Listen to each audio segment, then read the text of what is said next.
la mauvaise compagnie. Corrompt le bon mère, non? Il a parlé de la morale. Ah, mais dans la loi morale, 1 Corinthiens chapitre 5, l'homme ne peut pas prendre la femme de son père. Mais cet homme-là est allé prendre la femme de son père. Mais il a été livré à Satan, non? Amen. Mais or, cela a été écrit aussi dans la loi. Vous êtes là? Amen. Mais c'était la loi morale qui ne pouvait pas aussi être anéantie. Et quand nous disons qu'il y a des lettres, quand tu lis ça, les lettres là te donnent la sagesse, et cette sagesse là t'amène au salut. Amen. Alors, quand toi tu vois la lettre toi tu commences à aller, même dans les épîtres, c'est la lettre, non. Les épîtres, ce n'est pas la lettre qui tue. Les épîtres, c'est l'esprit qui vivifie. Amen. Parce que les épîtres, c'est déjà du sang. Amen. Hein? Vous êtes là? Amen. Les épîtres, c'est déjà le sang. C'est déjà l'esprit qui vivifie. Tu ne peux pas prendre les épîtres, tu les comprends de ta manière. Tu veux maintenant faire quelque chose. Oh, tu vois. C'est pourquoi il y a des gens qui meurent jusqu'aujourd'hui parce qu'ils interprètent mal les Écritures. Ils meurent tous les jours aussi.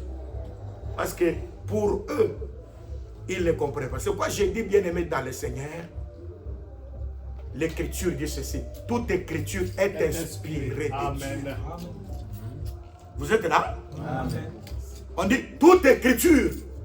Pour que l'Écriture sorte, il y avait l'inspiration dans l'Écriture. Amen. Hein? Il n'y a pas d'inspiration en dehors de l'Écriture. Amen. Amen. Et même si tu veux interpréter une écriture dans la lettre qui tue là, dans les ordonnances, il faut amener une autre écriture. Parce que l'écriture est expliquée par une autre écriture. Amen. C'est très important. Un jour donne connaissance à un autre. Une nuit donne instruction à une autre nuit. C'est très important. Si tu veux expliquer quelque chose, il ne faut pas avoir la philosophie. Quand tu veux expliquer quelque chose, il ne faut pas que tu puisses ne pas avoir un sous-bassement. Quand tu veux expliquer quelque chose, il est nécessaire d'avoir le sous-bassement. Et dans l'explication, ce que tu expliques là doit appuyer l'écriture.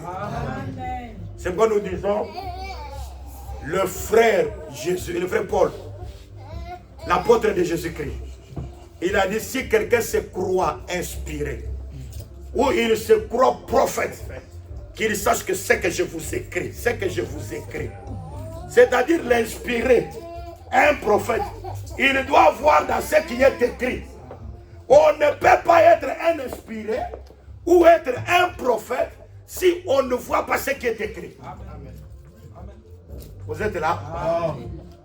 Si quelqu'un se croit prophète ou inspiré, qu'il sache que ce que je vous écris, c'est un commandement du Seigneur. Amen. Mais si quelqu'un veut l'ignorer, qu'il l'ignore. C'est-à-dire un inspiré, un prophète, il doit voir le commandement du Seigneur. Amen. Il n'y a pas d'inspiration en dehors de l'écriture. Beaucoup qui sont allés dans l'inspiration en dehors des écritures, aujourd'hui, ils se sont fait de Dieu, ils se sont fait des écritures.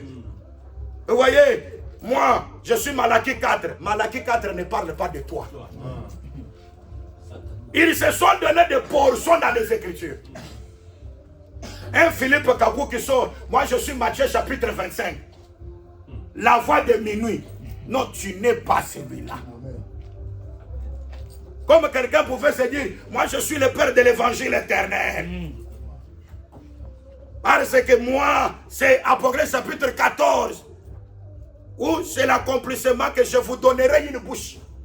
Et une sagesse qu'aucun ne peut résister. Ah, bien aimé, je vous le dis en vérité. Un homme de la terre ne peut jamais se donner le privilège d'entrer dans une écriture. Amen. Parce que dans l'écriture, nous voulons voir Jésus. Rien que Jésus. Si nous voyons Jésus, nous sommes sauvés. J'ai dit, si nous voyons Jésus, nous sommes sauvés. Si nous voyons Jésus, nous sommes bénis. Si nous voyons Jésus, nous avons la grâce. Est-ce que vous êtes là? Cherchez à voir dans les Écritures ce qui concerne Jésus. Vous êtes là?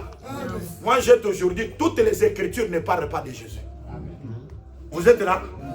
Parce qu'il y a des gens qui, toutes les Écritures parlent de Jésus. Non, toutes les Écritures.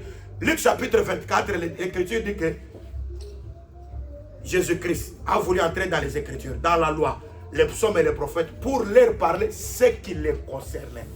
C'est-à-dire, dans les Écritures, il y a ce qui concerne Jésus. Amen. Vous êtes là? Amen. Il y a aussi dans les Écritures ce qui ne concerne pas Jésus. Mais nous, ce qui nous sommes, c'est ce qui concerne Jésus. Amen. Amen. Mais ce qui ne concerne pas Jésus, là, nous, on n'a pas besoin de ça. Les disciples de Maïs, vous voulez être sauvés?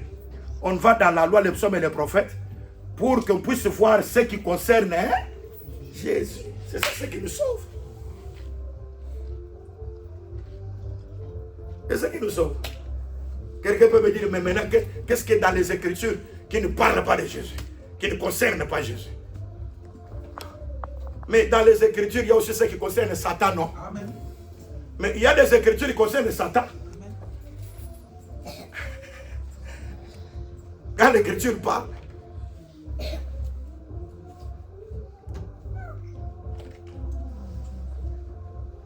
dans les Écritures, nous devons voir le discernement. Parce qu'il y a des choses là, dans les Écritures là, qui concernent Satan. Quand l'Écriture parle, les serpents étaient les plus rusés de tous les animaux. Ça concerne Jésus. Ah. Était le plus rusé de tous les hommes. Mais ça ne concerne pas Jésus. Ça concerne Satan. Quand l'Écriture parle, les tentateurs s'approcha. Ça concerne Jésus. Parce que Dieu lui